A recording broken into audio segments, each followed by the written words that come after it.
Hello Blazers, it is your boy Roman, your favorite neighborhood Russian. How guys doing today? Welcome to a brand new video. In today's video guys, we're gonna be talking about how I, growing up and pretty much having spent my entire life in Putin's Russia, did not end up being brainwashed. If you guys watch my channel, you know that I talk about Russian propaganda a lot on this channel and everything, and the majority of my audience is Westerners, and a lot of those Westerners, you guys, very often call me a free-thinking Russian. And I'm happy that you guys have a good opinion of me, but I would say that I'm more humble and I don't pride myself on like being better than anybody or more free thinking than anybody or anything like that. However, it is very true that I have very different opinions and worldviews to a lot of my compatriots, let's just put it that way. I grew up in a pretty low income neighborhood in the city of Chelyabinsk in provincial Russia, and I've been pretty much surrounded by propaganda and some sort of brainwashing for most of my life. However, it did not end up convincing me. So in this video, I really want to get to the bottom of why I didn't end up being brainwashed and also give you a little bit of an insight what it was like to grow up in Putin's Russia. Now I actually want to start off this video with acknowledging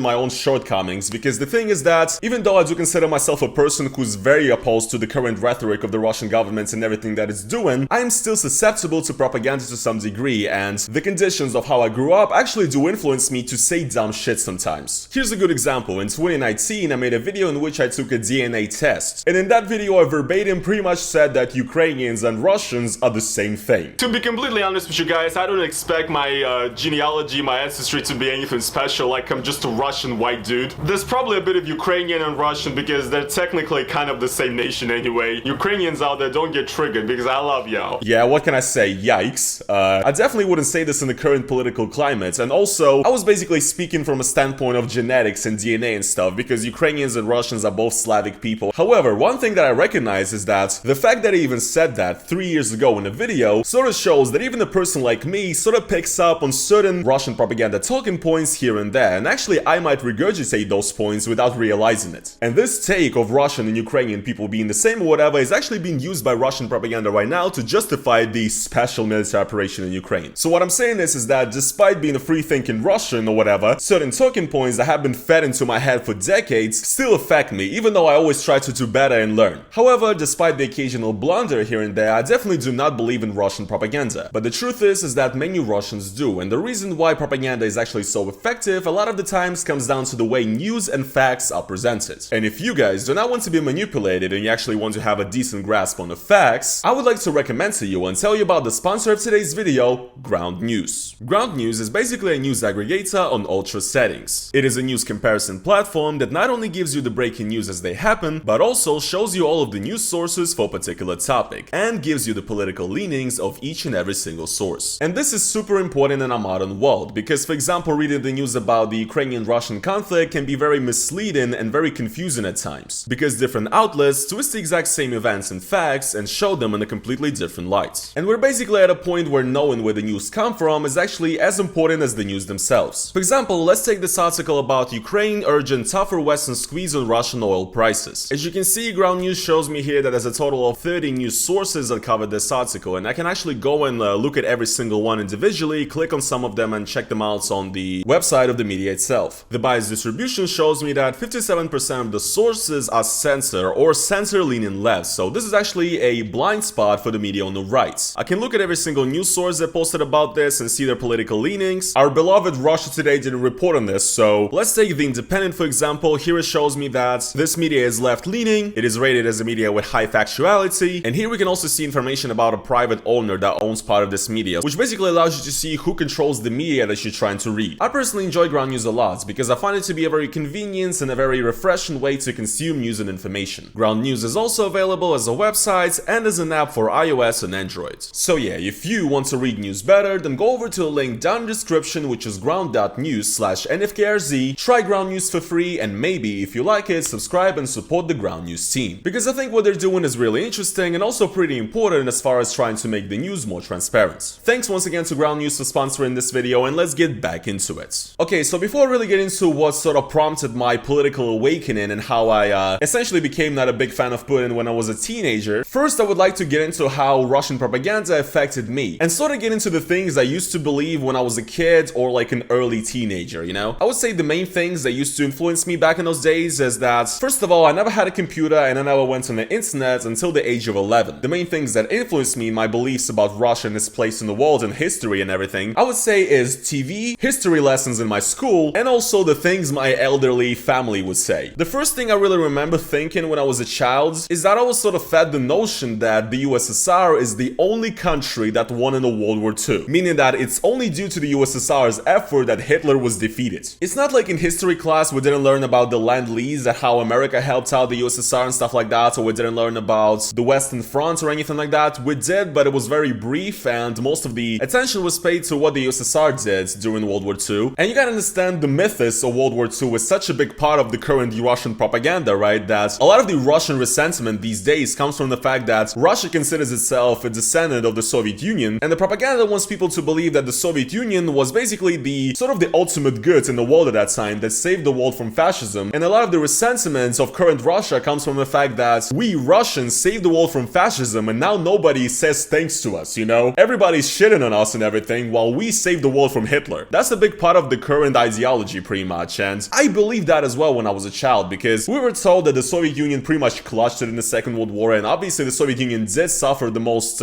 human loss. Yes, the Soviet Union has done a lot, however, it was not done single-handedly by the Soviet Union. However, I feel that is the picture that was painted in history class when I was in school, and that was something that my relatives would tell me, like my grandparents, you know, saying that the Soviets pretty much did everything in America and the West, and everybody is just ungrateful fucks who don't remember what we did for them, you know? Another belief I would say I had at that time when I was a kid is that Russia is the direct descendant of the Kievan Rus, not Ukraine. And this is a very highly debated topic, but I do personally think that Ukraine is a more direct descendant of the Kievan Rus, while Russia is a descendant of the sort of the later part of the Kievan Rus that later broke away, became Muscovy and everything. I don't think it's fair to say that Russia is not related to the Kievan Rus in the slightest. It is, but it's not the most direct descendant. So I feel like this notion that Russia is the real descendant of the Kievan Rus and that Ukraine is just like, you know, something that was created later is actually as well in the roots of the current ideology and in the roots of the current conflict. Another thing I would point out from my childhood as well is that my family, my relatives, whatever, when we have a family hangouts and people would get drunk and start talking about politics, basically Russians love to sit around and talk about how all these countries like Ukraine, Poland, Czech Republic, the Baltic countries, whatever, pretty much anybody who's been in the Soviet Union or part of the Warsaw Pact states, how all these countries sold out to the West, they, you know, they sold out the Slavic Brotherhood or whatever. I've already talked about this actually 2 years ago in a video called Why Do Russians Hate Other Post-Soviet Countries, so you literally could mention any Slavic country, any country that was sort of either a Soviet satellite country or a post-Soviet country, and a Russian always has to say how everybody right now is a traitor to Russia. They all sold out to the West, they sold out, they don't support Russia, and basically we just own all of these countries, and one day we're gonna show them who is the real king. I've been woke back then as well. But yeah, I would always hear this at like family get-togethers when I was a kid, how, you know, Poland or whatever, Latvia, Estonia, Lithuania, Czech Republic, they're traitors or whatever, and I had no idea what my family was talking about. I had no idea what they're even referencing, what sort of events, because I didn't know history that well. I was a little fucking kid. However, hearing my family talk about that, you know, people who I respected because they're literally my higher up like relatives, you know, the elderly, it did shape my understanding of Russia and other countries and their places in the world to some degree. And I guess for some time until I was like a teenager, I probably did think kind of the same, and I shared those feelings because I did not know any history, you know? So I would say those right here were the gist of the things that I believed that were taught to me by school, TV, my relatives, or whatever. Now let's talk about how I actually got out of it and how I ended up not going even further down that Z rabbit hole, as we could call it, and how I ended up coming out of all of that, growing up in that environment and getting a completely different worldview. One of the first reasons I think is that because a lot of my early childhood and my early teenage years were pretty much spent listening to mostly Western music. I liked rap like Eminem and 50 Cent, you know, that was my stuff when I was a kid. And also since a very young kid, since second grade, I started studying English in school, and I actually got really interested in it, and ever since then I had a fascination with English. So like I already mentioned earlier in this video, when I was 11 years old, I got a computer for my birthday, and I finally got the internet. And I would say for like a solid 3 years, I kind of stopped going outside, to be honest. My life was on the internet, I would just spend time online, and I would say my internet usage was split into two parts. First of all, I was watching a lot of Western YouTube in English, so I already consumed mostly Western content on the internet. However, the second part of my spare online time was basically devoted to the sort of Russian image board like content. I'm sure you guys know what 4chan is. Well, in Russia we have our own 4chan, which is called Dvach. And before I even discovered that Russian 4chan, I got kind of sucked into the Russian 4chan, this Dvach adjacent culture of the internet. For example, when I just got on the internet, like my first 2 years, I was reading a lot of this website website, which was like basically a Russian version of Encyclopedia Dramatica. And I was just reading it because like I thought it was funny, you know, it's like a Wikipedia but with swear words and, you know, talking about piss and shit. Haha, very funny. So I was just reading articles on that website a lot, and I would like to say that that website was very not patriotic, okay, to say the least. That website was taking the piss out of Russia on pretty much every level all the time, while also pointing out like real issues. So I think maybe because I read a lot of that website, I got sort of woke on some stuff regarding Russia, you know what I mean? At a very young age of like 12, 13. And by the year of like 2013, 2014, I was already like a regular visitor on the Russian 4chan, Vash, which at that time, that website was not pro-Russian at all. It was not very patriotic. The entire website, everybody was pretty much taking the piss out of Russia, and, you know, the entire premise of the website was basically, I hate my life, why was I born in this godforsaken country, you know? So yeah, those two sides of the internet, like Western YouTube and Russian 4chan coming together, kind of shaped a lot of my identity back then as a teenager, a lot of my worldviews, but still I would not say that back then I was really politically aware or anything. However, very soon I did become politically aware because in 2014, the whole Ukrainian Donbass crisis started, Russia annexed Crimea, and it was being sold everywhere in the Russian propaganda, on TV, on the internet, as well as like this epic win. Everybody was excited as hell, super happy and everything. Well, not everybody, but that was the overall vibe at the time, you know? And here's the thing, these events in Ukraine in 2013, 2014, they actually kind of kickstarted me being more politically aware. Because here's the thing, when this whole thing happened, when Russia annexed Crimea, I didn't really know the history between Ukraine and Russia after the fall of the Soviet Union, let's just put it that way, right? And I already mentioned this in my The Russia Grew Up and No Longer Exists video. Before the revolution in Ukraine, before Crimea and everything, there was really not that much anti-Ukrainian propaganda anywhere in schools or on TV or anything. So in school, as a child, I was not taught to hate Ukraine or something like that. And to be honest, I was largely pretty indifferent to Ukraine. Like, I didn't care. I thought, yeah, whatever, Ukraine. It's a country that exists. But suddenly, in 2014, when all of this happened, this discourse, this constant discussion of Ukraine on TV just came out of nowhere. Like, suddenly the TV started talking about Nazis in Ukraine. And I was just looking at this and I was like, this is very strange. What is this? Like, I've never seen this in my life and now suddenly they're Nazis. So yeah, I was just like, this is very interesting. And also, one thing that also made me realize what's going on is that 2014 was actually the year when I made money on YouTube for the first time. I made MLG videos back in the day, so my channel was kind of just starting off and I just started making money. And basically I remember that by the end of 2014 I made enough money to buy myself an entire computer, so I bought myself a PC, I went to the store and bought like the GPU, the CPU, everything. And that was basically the time actually when the Russian ruble was crashing very hard for the first time in like a decade. This is like a meme in Russia at this point, but pretty much since like 2000s until 2014, the Russian ruble was pretty stable at a rate of 30 to 35 rubles per dollar. And after Crimea, after all the sanctions hit and everything, the Russian ruble crashed until like 70 for a brief moment and stuff like that. So basically the ruble crashed 2 times in its value. And I actually remember buying all these PC parts and next day or like in a week looking at the websites of the store where I bought them from, and everything was immediately like basically 2 times more expensive. And I was like, what is going on? Why is our currency crashing? So I started reading about the sanctions and everything, why they were imposed. I was reading about the annexation and everything, and I pretty much at that point realized like, yes, everybody around me is like super excited about Crimea going back to its rightful owner or whatever, right? But I'm sitting here just confused at why the fuck my savings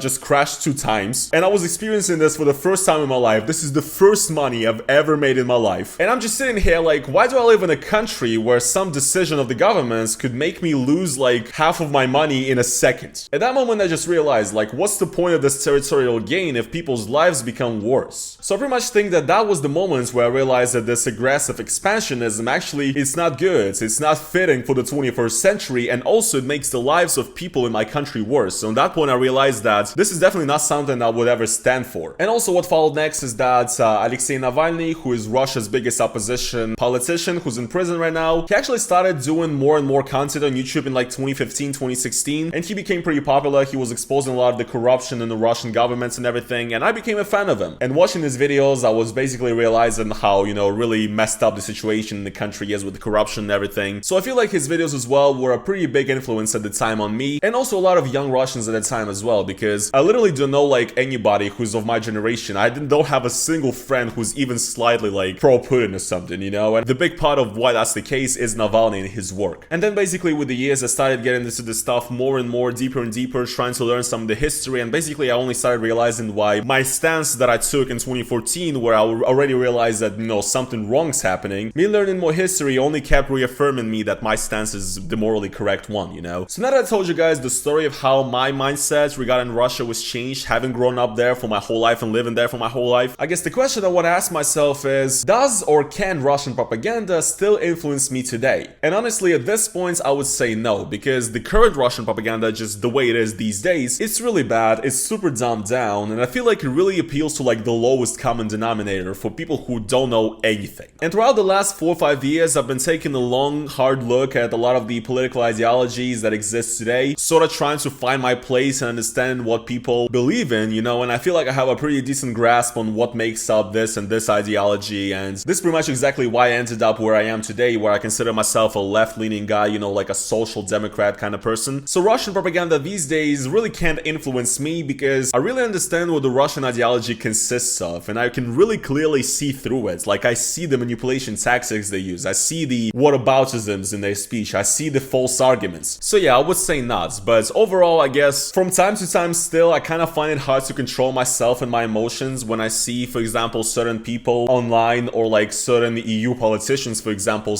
you know, essentially claiming that every single Russian person is responsible and is basically fucking subhuman. A lot of the times it's hard to contain your emotions when you just see people shitting on you 24/7 online, but you know, in those moments, you know, I try to collect myself, ground myself, and realize that there's literally no point in lashing out at these people, and they're not my main enemies, you know? So yeah, I guess this was the tale of how I did not end up being brainwashed, living and growing up in Putin's Russia. If you guys did enjoy this video, if you found it interesting, then please make sure to slap the like on it. As well, guys, if you want to support me, if you want to donate to this channel, you can go to the link down in the description, become a YouTube member. It's basically like YouTube's own version of Patreon, and also you can leave like a super thanks, it's underneath the video somewhere. But yeah, this is gonna be pretty much it for today's video, and I will see you guys in the next one. Peace.